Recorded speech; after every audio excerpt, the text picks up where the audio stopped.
as for a quick introduction, Dr. Lin is a distinguished postdoctoral fellow at the Vector Institute for Artificial Intelligence. His research lies at the intersection between differential geometry and machine learning, with a particular emphasis on inference and optimization.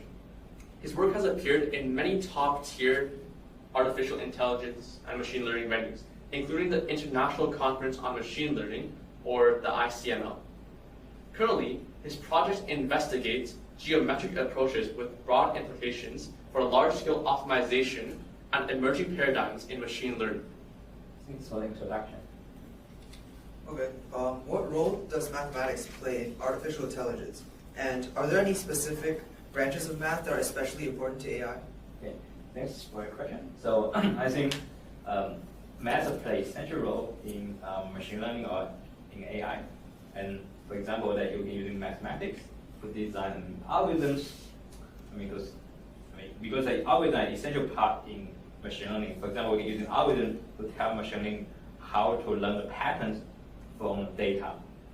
And so you talk about what kind of mathematics is useful for AI. I think that there are many, because math is very broad, so there are many subfields. For example, we're usually using some linear algebra, or even probability and statistics, for machine learning. And for example, for neural net training, so we usually need to use numerical linear algebra. So basically, this is more like matrix operations, and these are very, very important to, at least for currently, for the we call the language modeling, like ChatGPT. So you mentioned that you use linear algebra and algorithms to help you with your AI work. So could you share any specific examples of when you could use those? Yeah, so thanks for the question. So I think that these are very, very, very important because that, for example, in my research, I actually using numerical linear algebra. So the idea for numerical linear algebra, so given that especially currently in machine learning, we usually need to do some kind we usually give it a matrix, right? So we have a formula matrices. It's basically maybe 2D array, right? So and the idea is that because these matrices are very, very large and also very complicated, so it's hard to process it. The way in linear algebra basically saying that I can break this gigantic matrix into a small and a simple matrices. And these are the technique how to break it down, and then after you break it down, we can easily pass in this small and simple matrices. So this is a technique called numerical linear algebra. Right, and we know that AI is everywhere in the real world. So how do real-world engineering needs influence the problems you tackle in AI? Yeah, it's a great question because nowadays we're actually working. We have currently, as gender, generation of the AI actually is based on the deep learning or neural net, and this involves processing a lot of data, and this actually needs a lot of engineering efforts. So you cannot just in a single computer, and then because there's so many data. Basically, currently in order to train, for example, ChatGPT, we're actually using a lot of all the data from the internet, and this usually takes more than of course, OpenAI they never release. How long they have to train? Yeah, but usually need to take at least 6 months to train a model, and it uses more than 10,000 machines. Now you're using graphic cards, right? So to train a model, so it's highly engineering. So because the data is so big, so actually the proper design that we call algorithms or these steps, computer steps, so they make sure that we can processing these data. So in our case, actually, whenever we design algorithms, so we need to make sure that it should be efficient enough, so that we can handle these huge data. So sort of building off of that, for students like us, what advantages does math bring if we want to explore AI in the future? So I think there are 2 branches. One is that let's break it down first. One is that how using AI to solve problems in mathematics. So this is more like AI for math, and not math for AI. So basically, how to use this mathematical technique, but basically to improve AI. So I'm not sure which we refer to. We talk about math for AI, or you call it AI for math? Math for AI. Math for AI. Okay. So I think there are I mean, they actually have many, many important or very useful mathematics it can be used for AI. But one challenge that usually these are just mathematical results. Because as you mentioned before, that actually can deal with a lot of data. How to turn these mathematical theorems into practical algorithms, and then after that we implement it to processing this huge amount of data. This is the essential part, and this is also definitely non-trivial. To actually involve some creative work. So yeah, so if you know how to, so the key idea, the first step will be identify what kind of mathematical results are useful, and then second step will be involving that how can I turn this mathematical idea in practice, and final step to implement it. So do you have any specific examples of mathematical theorems that you would use? Yeah, so one at least one of the at least is elementary. For example, in deep learning, the most fundamental algorithm called backpropagation. So and essentially you can know math just the chain rule in calculus. And in chain rule just if you look at math, it's just calculus 101. But if you want to handle with so much data, you need to make it very efficient. How to reduce the computational cost is non-trivial. So that's why, although chain rule, is invented, I don't know how many, maybe a few hundred years ago, but how to implement efficiently and so they can handle, so much amount of data is non-trivial. So that's why Jack Hinton, I think they and his students actually invent that we call the backpropagation. And so take out this problem. Essentially, it actually is just chain rule, mathematically speaking. Okay, that's interesting. So let's talk about AI for math for a second. What do you think is the coolest AI technology right now, and why? And could you briefly explain the math behind it? So I think currently, probably the most popular would be ChatGPT, right? So yeah, so this, probably people are, very amazed that because ChatGPT, somehow can, solve many problems. Also, there is some limitations. But I think the cool part is that the key essential part is that currently people just using a lot of computational resources to make sure that the model is basically is that to handle a huge amount of data. And they even now, I think even OpenAI, I think they use a lot of data to train the model. So currently the most important is how to make it efficient. Right? So this is the most important one. And as I mentioned before, the extra involved is numerical algorithms. For example, linear algebra is one of the core parts. Another one called numerical optimization.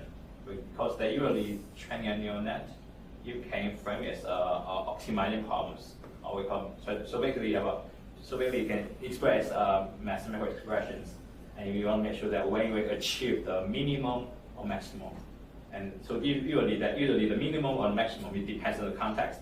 It will be the optimal solution, and this is the way that we want to train. If you want to design algorithms so they can reach the minimum. And this we call this is a way to achieve the minimum. We call it algorithms. So this one involves like a mathematical reasoning. Yeah. Let's talk about yourself for a second. So in your current research or work, have you ever encountered a challenge or a situation where math could help you overcome it? Yeah, great question. So I think so basically even nowadays, most of my research is about how to bring these mathematical ideas in practice and make it useful. So and that's why that I think one of the important is that you need to have the mathematical knowledge to identify what is important in mathematical results. Because in pure math, if you look at pure math, there's so many results. You need to identify the variable results. Although for mathematician, all the equivalent important. But if only in practice, you need to know, of course you need to have some experience so you can identify what are the most important results. And then and this is the first step. And next step is that you need to become a computer scientist. That you know how to implement these results in computer. And finally you need to become engineer, how to make it, how can it become scalable, means that you can using it to processing a huge amount of data. So one of the major challenges in AI right now is that AI models sometimes make mistakes or have hallucinations. Yeah. So why do they do this? Is it due to limitations in the models, or is it because of the data itself? This is a great question. I think that both, for example, because currently we have just the data from the internet, and they obviously contain some bias.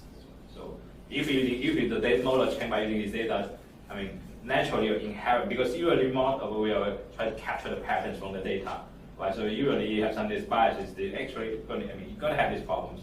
And not only is that, of course, our currently, for example, these neural net models are not perfect. So that's why that we can overcome this problem. And I think it's actually the important research direction, I would say.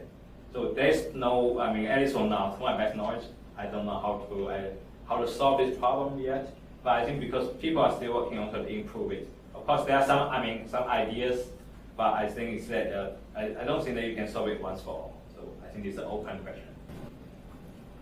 Going back into the past, when did you first get into math and AI, and was there a particular moment that inspired you? Yeah, so I think this is a great question. So when I was a math student at the University of Waterloo, so at that time I was I was studying statistics, and also statistics for machine learning. So at the time I took a course, and then I found that it's very amazing. But I think it was probably 7 years ago.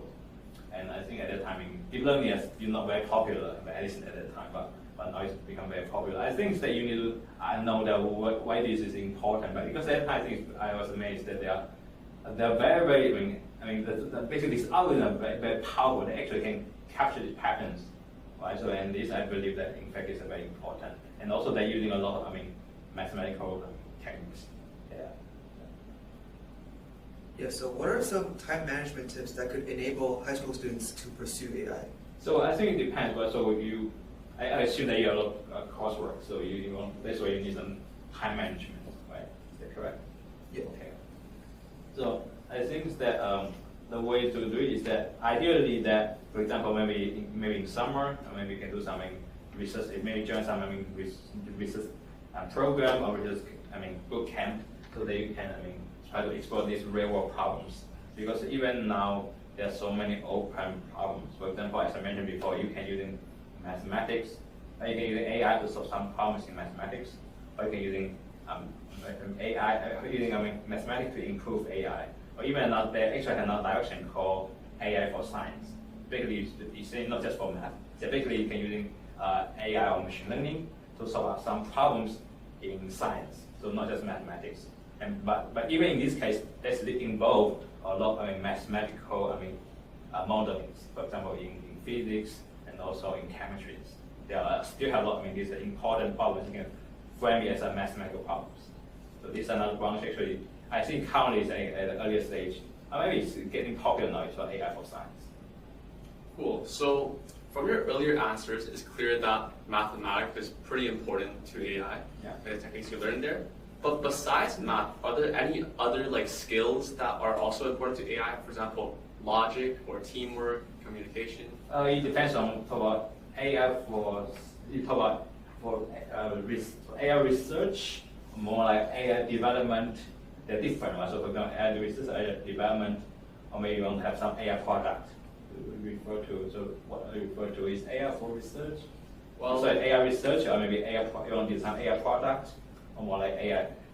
How would you answer the question for AI research to begin? Okay, so great question. The thing is that for research, of course, you first. So I think one of the most important way is how to be creative, and I think it's essential because you need to have some new ideas, and so this you need to have some new ideas, and then you need to be able to quickly test these ideas. So that's why usually that we have some new ideas. We need to using, for example, I usually count these ideas, try to write it down.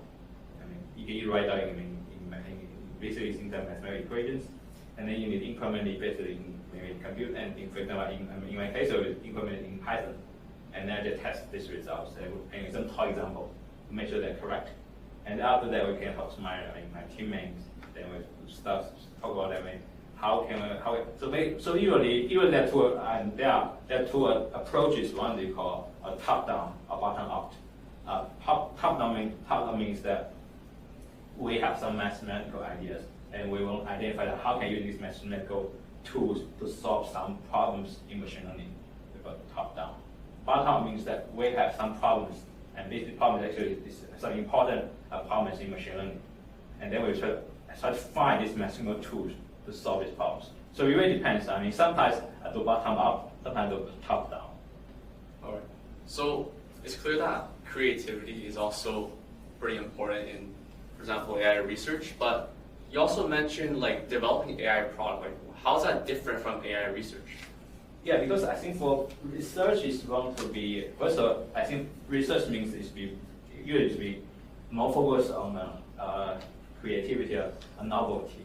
And product means to be robust. And this idea should be well tested because that we need to make sure this, for example, with this, for AI products, this involves a lot of engineering effort. For example, even maybe this idea maybe looks very amazing for AI research, maybe using product case maybe not very interesting because the product when doing design AI products, you need depends on some kind of infrastructure, right? Like the existing code bases. And if this idea involve a lot of engineering effort to change the whole code bases, this completely is unpractical.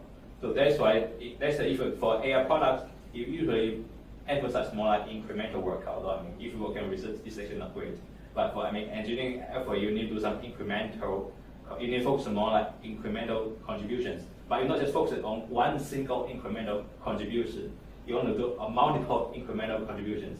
But when doing that, you actually make it, become a new product, I would say. Right. So basically, you're saying that like AI research that gets you the idea, but making an AI product, it actually puts the ideas that are realistic into practice. Again, not all ideas end up working right. No, I think the problem is that even this idea is very promising, because you have these legacy code bases, you cannot completely just get rid of all the code bases. You have to spend a lot of time. So the point is that if this new idea involve, completely rewrite the code and get rid of all the legacy code bases, trust me, it's coming not going to do it. Yeah, it'll be very costly. Yeah. Yes. Okay, so that's when you do this incremental. You start with, you want to gradually change your code bases. Maybe ultimately you want to do that, but you just cannot, do it once for all. You need to do it step by step. Yeah, for sure. Like they can't rewrite everything from scratch every Yes, time they have an exactly. idea. Yeah, exactly. Okay. With that being said, do you have any recommended resources for high schoolers if they want to potentially start learning a little bit about these topics? So yeah, I think at least at most students, Stanford have some open courses for machine learning. I think for introduction to machine learning, you probably can find. I think I've heard of YouTube. Yeah. So in your opinion, what will be like the most exciting application of AI in the future? So like maybe in a few years or like in like 50 years. And what real world problems do you think it would be able to solve? Oh, I think it's a great question. I think that at currently, as I mentioned before, that actually currently AI for science is very promising because AI science is very broad. Science, right, including physics and chemistry and other stuff, medicines, it's very broad. So actually, how to using AI technique to solve problems in science, I think currently is a very promising, I would say. Of course, there are a lot of challenges because that even in different fields, because AI science is very big. In different fields, there are different problems. Sometimes some data problems. For example, you go to health, you have these privacy problems. You need to make sure your data should be. You need to respect the privacy, right? So there's different kind of constraints, I would say. So they said that even in this setting, that even mathematics is very useful because you need to, for example, you have even your math. If your math is very generic, then you can customize your mathematical results that can satisfy all these constraints. Right? So that's why even mathematics is very useful. So as the AI industry expands and the AI itself is becoming more advanced, how do you think the relationship between humans and AI will change? Yeah, I think this is a hard question, I would say. Yeah, I think it's that even now for now it's still fine because now we at least for now I think we currently treat AI as a system, right? So as you may see that we use this ChatGPT to do something for us, right? But we just cannot completely rely on AI, ChatGPT for now, because they sometimes can produce incorrect results. For example, I ask you to give me some references and it's just hallucination. Yes, actually, and they give me some references, some papers, and we click to the website. It doesn't exist coming out of topic. So I think this actually is they still have this problem. So I think at least for now we just treat it as assistant. And I think and I think this actually is true in the future. If you want to go to industry, you actually need to know how to work with AI. I would say. And in the future, it's hard to predict. Yeah, because some people believe that AI can replace human, and I highly doubt it. But I think at least that we need to make sure that how to work with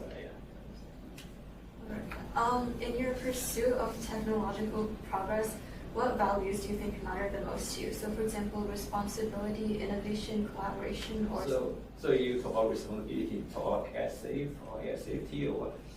anything related to AI. No, you talk about responsibility, talk about AI safety, how design. AI so they can for the society for social good. Or so this is more like AI responsibility, right? If I understand correctly. Sure. Yeah. Yeah. Okay. So I think it's hard to prioritize which one, because on one hand we're working on fundamental research, then we're more focused on how to make it efficient. So in this case, we only focus, because of the problem we just solve some mathematical problems. But in these settings, there is no such AI safety in this context, because we just solve some mathematical problems. You cannot give it some economic values because they're solving mathematical problems. But even when you apply AI to solve some real problems, you need to be design algorithms to be responsible. It means they need to be safe to humans. Right? So it really depends on the context. But in terms of AI for math, maybe you want to solve some problems in mathematics. In this case, I think creativity is most important. But if I'm using AI, for example, design some AI products, AI for science, in this case, responsibility is crucial. Alright, so I think that's just about it for this interview. Do you guys still have any additional questions? Alright, thank you so much for your time and answering all those interview questions. I think we've all learned quite a bit about the AI, like the research, the applications. If there's one final piece of advice you would like to share to anyone who is watching this, what would it be? I think it's a great question. So, I think my main message is that mathematics are important for AI. Just don't give up mathematics. Yeah. Thank you.